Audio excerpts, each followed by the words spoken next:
Good morning, guys. This is Candace. I'm coming to you from North Central Washington, and I just want to give you a little bit of a tour of my garden. It's a little bit of a mess, but that's what gardening is all about. It's not perfect. I had a son this spring, early summer, and my garden got ahead of me, and so here we are. We are catching up and getting there. So we planted an asparagus bed this spring. I've never planted asparagus before, so I'm trying something. I've read several times where you plant them deep and then slowly bury them back. So this hill we are working on burying that asparagus back. About a week ago, it was 4 feet tall in weeds, about like over there. I haven't caught up over there yet, but we're working on it. But the goal here was to plant some strawberries with the asparagus and see how that goes. So maybe next year we'll get the strawberries in, but this year the asparagus we got it in, and it takes a couple years, so we'll keep watching that and hopefully we'll get to harvest that in a couple years. Right next to that we have a couple different kinds of asparagus. This is a bed that's been here since we bought the property in 2017. And then I planted an older variety that has been in our family for my lifetime. And the weed pressure got a little bit high, but it's coming back. So I've got one plant here, one plant there coming back, and there was one plant here. I don't see that it's coming back, but we'll keep an eye on that. My goal is to get this all mulched very heavily in the next week or so. I've got tons of cow manure. It's all not been sprayed and fed at not sprayed feed all winter. My cows are only grass fed and hay fed during the winter. We live in zone 5, so we feed hay all winter. About 4 to 5 months out of the year they get hay. But we try really hard to find hay that's not been sprayed with anything. So far we've done okay with that. Over here I've got some comfrey that I've planted. This is the first year it's been planted. This is comfrey. And so we use that for wound healing and such. But that's up to you to do your own research. I don't want to give any advice that you need to do your own research. This is hollyhocks. I love these. They're so pretty. I did not plant these seeds. They came out on their own, and I transplanted them from the driveway, and they're just beautiful. But we use these medicinally as well, in our teas and in steams when we have respiratory things going on. But again, do your own research for herbs. This is honeysuckle. Right here, I have a trellis that I'm working on to put over this seating area. In north central Washington, we get up into the 100 degrees during the summer. And so the goal is to be able to enjoy the garden. And this is one of 2 gardens. I have one other garden that for most of my perennial vegetables. So this is a honeysuckle, which is, I like to plant things that have a purpose. And the purpose of these is to pollinate, to feed the pollinators and get them out here. And then these were made by my children with their grandma. Unfortunately, one took a spill the other day when I was out here, but I haven't had the heart to get rid of it yet. We'll see. I may turn it into something else. We'll see. More flowers out here for beauty, because you need beauty I need beauty as well as function. And so these are dahlias that are out here of different varieties that we picked up at a home and garden show in Western Washington this year. Some, if I remember correctly, this is bee balm. And then some chrysanthemums. This one I pulled up on accident yesterday weeding, hoping it comes back. This is some aronia berry. This is its 2nd year. Hopefully it will come back next year. I am looking forward to harvesting those aronia berries. I've got one other one over here as well. They look similar to blueberries, but much more tart, and have all kinds of nutrition in them.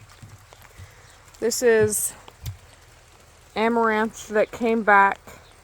I planted one from the grocery store that I thought was pretty last year, and then let it go to seed as things get a hold of you. I work full time, and so things got ahead of me and they went to seed, but I don't have the heart to pull them. We're going to try and pull the seed out from them this year. They're so pretty. I love them, and they are related. I believe I read yesterday they were related to quinoa. And so the grains, I've also read that you can pop like popcorn. We're going to give that a try and see how that goes. Some chives. I think next year I'll have to grow about 4 times that many because it's not been nearly enough for us this year, but it's a start. Some oregano that I let go to seed. The pollinators love it. This bed I have definitely overplanted this year, but I'm enjoying watching it. This is sage, and this is holy basil. I've got some lemon balm back there. There's some parsley hidden in there, like you can see some right there, but it was overtaken by the rest of the herbs. There's several different kinds of mint here. This is all different kinds of mint.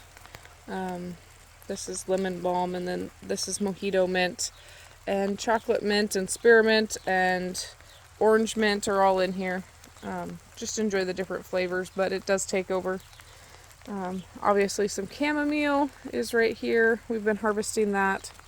And this big stalk of grass here in the center is one of my favorites, is lemongrass. It is an annual here, but I have planted it the last couple years and enjoy it very much. This is a work in progress. I encourage you to start wherever you are, and so I just try to find the beauty that I can, and we'll see. This is an elderberry. This right here is an elderberry that I thought was dead this spring, so I just threw it in the dirt. What could it hurt? And it has definitely not hurt a thing. It came back, so now I have to find a home for it because it can't stay there. Today my goal is to pull these weeds. I've never been able to get weeds to grow or peas to grow before, and now they are definitely past their prime and shading out. What's hidden in here is my pepper plants. You can see there's some peppers there, and I think that they are getting too much shade, so we're going to pull those out and see if they do better. And then I have very densely planted this crazy mess. Show you this beautiful flower. This is a jigsaw pepper that I just wanted to give a try. It says that they are super spicy, but I have yet to find that to be true. But all of my spicy peppers this year are not, and I plants, so we'll see. But they are super pretty. They don't have a whole lot of flavor, but I'm just loving how pretty they are in the garden. And then also buried back in here is some calendula that I intended to harvest, but my son showed up at the same time, and then I needed some rest. So we are playing catch up, and we will get there. But I just wanted to encourage you to start where you are, and you would be amazed at how much you can grow if you just get started. A seed can't grow if you don't plant it or let it go to a weed, and then pick it and harvest it. But I'm out here at 6 o'clock in the morning just to get things going because that's the cool time of the day. Though I will say, actually raining today, which is rare for us in the summer, but I'm going to be out here enjoying it. One more thing I wanted to share. Hollyhock, or not hollyhock, hops plants. There are 2 of them, and this is the first time we've grown them. But I read some great medicinal things about them this year, and so I encourage you to start wherever you are, and that's perfectly fine. As I said, this was 4 feet tall in weeds, but in those weeds, as you can see all over the ground, these are all tomatillos. And in that weed patch is a tomatillo, and in that husk is a tomatillo. And so within those weeds, we pulled out 15 pounds of tomatillos. You can see I didn't even get them all. I can still come out here for another harvest. and get 15 and see how many more pounds we can get. But I've got one more bed that I need to harvest. And we made 14 pints of salsa verde. So weeds aren't always bad. In fact, there's a lot of medicinal value in the weeds. Okay, so after about maybe a little more than an hour, I have gotten this whole row cleaned up, all the peas, the calendula, and harvested about 2 gallons of mostly tomatillos and a couple peas. But later I will work on that. But for now, this is where we are, and we're going to put a bunch of mulch down as my goal, and then we'll go from there. Have a great day, guys.